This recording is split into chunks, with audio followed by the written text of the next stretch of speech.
Saludos a todas y todos. Un placer nuevamente saludarles por esta vía.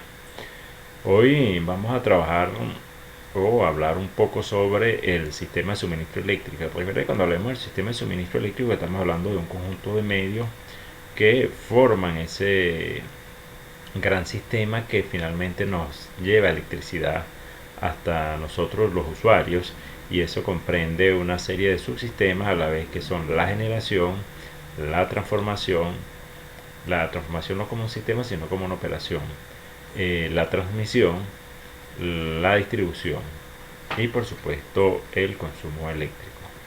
Eh, a partir de acá, por supuesto que ese sistema está compensado por otros elementos como es los controles y la protección. En el camino hablaremos para qué nos sirven esos controles y cómo se aplica en el sistema venezolano. Comencemos entonces por la generación eléctrica. La generación eléctrica es un proceso mediante el cual se da una transformación energética, es decir, basado en la premisa de que la energía no se destruye ni se construye, sino que se transforma. Entonces la energía eléctrica es un proceso de transformación energética o de energía. Por lo general, nuestros sistemas eléctricos, como son de grandes sistemas de producción, hablaremos de transformación mecánica a transformación a energía eléctrica, es decir, un proceso donde la energía mecánica es transformada en energía eléctrica, y hay diferentes métodos de generación. Cuando nosotros vamos a desarrollar un sistema eléctrico, a diseñar un sistema de generación eléctrico, lo primero que pensamos como un criterio de ingeniería es cuál es la opción más económica para ese sistema, cuál es la acción que vamos a tomar en función de lo que determine la economía. Eso es la ingeniería económica de un sistema. Es decir, cuando nosotros hacemos un diseño, analizamos los materiales, las condiciones técnicas y los costos, y una vez que crucemos todas esas variables buscamos la opción más económica. Esa es la forma de hacer ingeniería. No se busca lo más barato, se busca lo más económico, que es una combinación de criterios. Eso no es como que usted va a comprar un par de zapatos y ve uno en $10, uno en $5, uno en $20, y dicen el de $10 es el promedio, porque o puede ser un promedio aproximado, y me compro eso.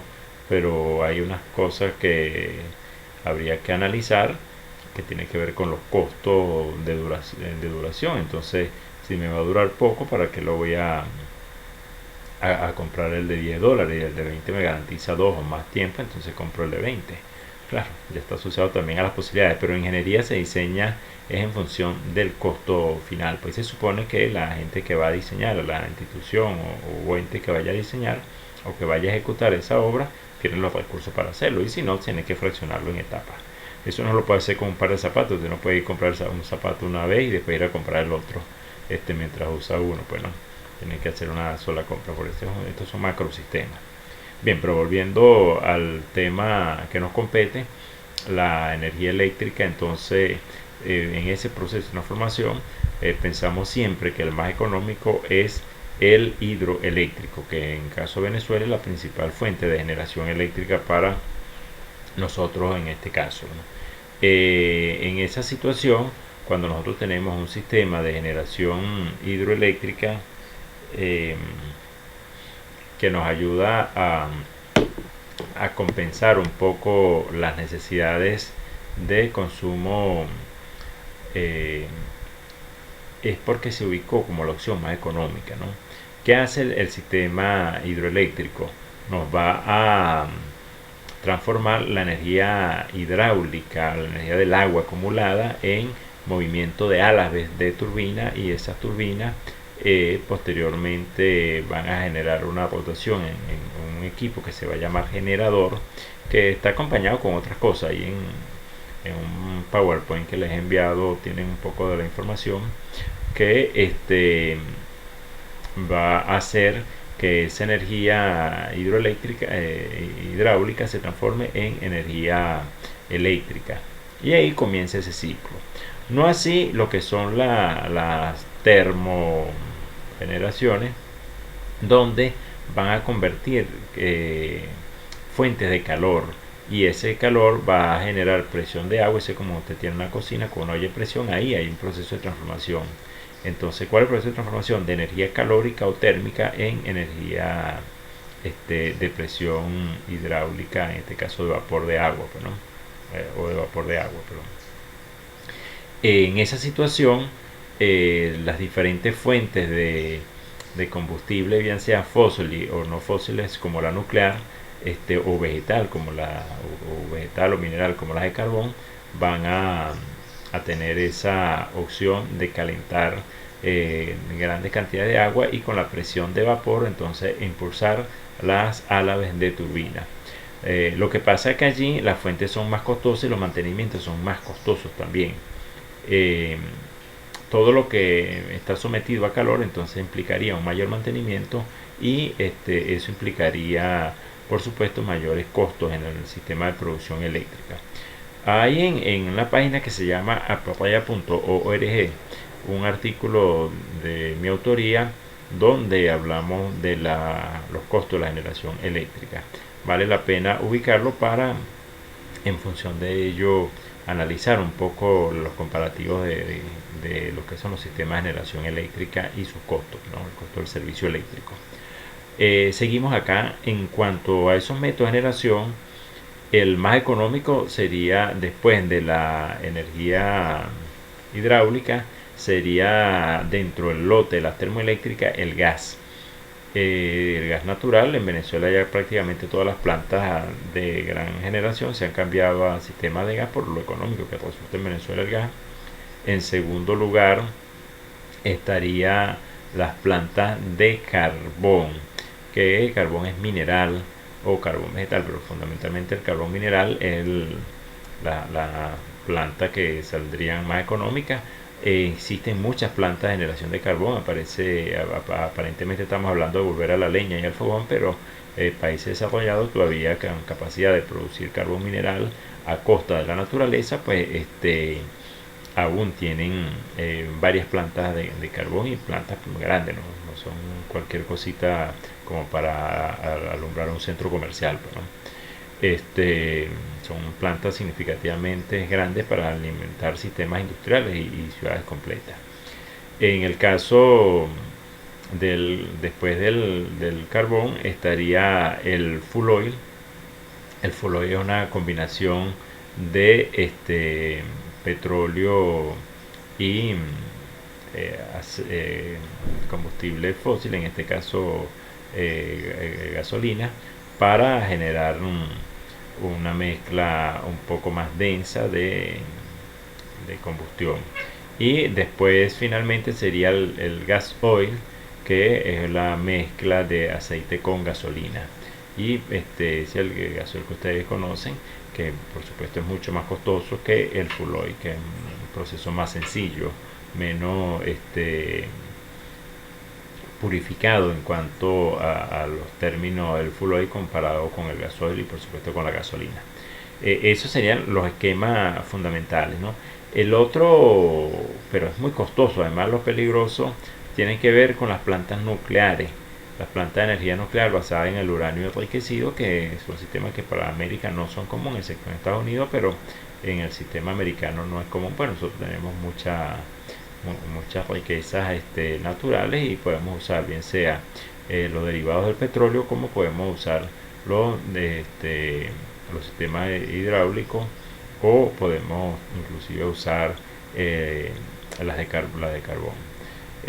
Después de ese lote de plantas vamos a tener las plantas que llamamos de energía limpia, energía ecológica. En Brasil se ha venido dando un empuje significativo para la producción de etanol, y a partir de esa experiencia, las plantas de etanol han sido una especie de innovación, pero que es muy costoso la producción de etanol.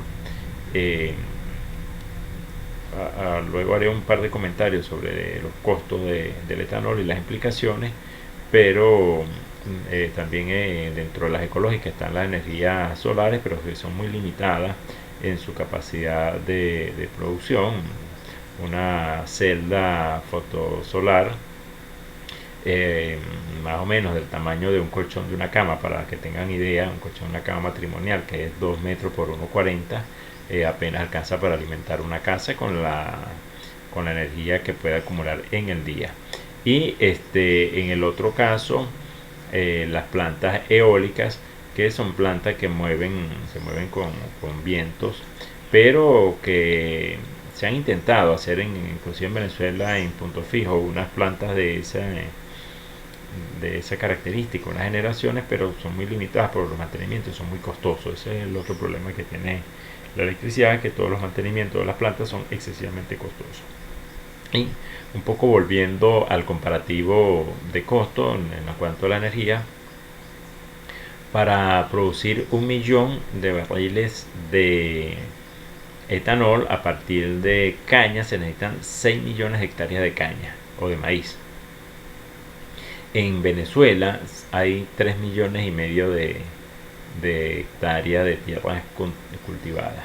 Es decir, si toda la tierra venezolana que está cultivada se produce en caña o en maíz, y eso se utiliza para producir etanol, nos daría óptimamente 1 millón de barriles de caña, de combustible a partir de caña o de maíz. La caña dura 1 año para producirse, y el maíz, dependiendo de la zona, pueden haber hasta 3 o 4 ciclos al año, pero por lo general es un solo ciclo de producción de maíz en zonas donde se aprovecha solamente el periodo de lluvia. Quiero decir con esto que Venezuela en 10 días agotaría en consumo nacional el combustible que se espera que todo un año dure una cosecha para procesar, desplazando todas las cosechas del país, incluyendo el pasto para animales, que está ahí incluido en esas 6 millones de hectáreas cultivables de Venezuela, que realmente son más, pero bueno, vamos a partir de ese promedio de hectáreas cultivables, que son los que mantienen el ministerio como base tope del cultivo nacional. Es decir, Venezuela, cambiando todo el consumo, toda la producción para uno de los rubros de producción de base de etanol, apenas nos daría una alimentación de combustible de unos 10 días, y eso implica que no va a haber ganado, que no va a haber azúcar, que es poca la que se produce, que papas y todo ese poco de hortalizas que se producen en Venezuela, cereales que se producen en Venezuela, ya no se pudieran producir porque todo está dedicado a producir 10 días de combustible. Digo, para que ustedes evalúen la magnitud del costo de los sistemas de generación a partir de estas energías limpias y lo que implica. Bueno, les sugiero revisen lo que fue la gira de George Bush por México y Brasil, George Bush hijo, cuando promovieron la realización de electricidad a partir de etanol, o la producción de etanol, y los impactos económicos que tuvo esa gira en esos países. Bueno, dejamos hasta aquí y venimos con otros videos posteriormente.